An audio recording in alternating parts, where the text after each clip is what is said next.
the biggest meaningless act and its consequences. तो बाप हर बात का अर्थ समझाते, यहाँ तो है ही अनर्थ, कहाँ? इस दुनिया में जो कुछ भी करते हैं वो अनर्थ ही करते हैं। सबसे बड़ा अनर्थ है एक दो पर काम कटारी चलाना। क्यों?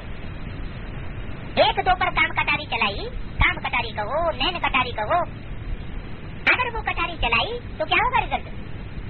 आपस में एक दूसरे पर काम कटारी चलाई तो रिजल्ट क्या होगा?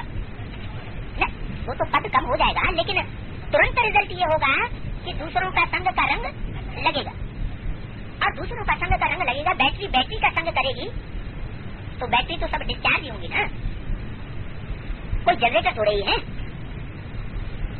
जनरेटर जो है वो एक ही बात है, तो अनर्थ ही होता है। सबसे बड़ा अनर्थ कौन सा बताया?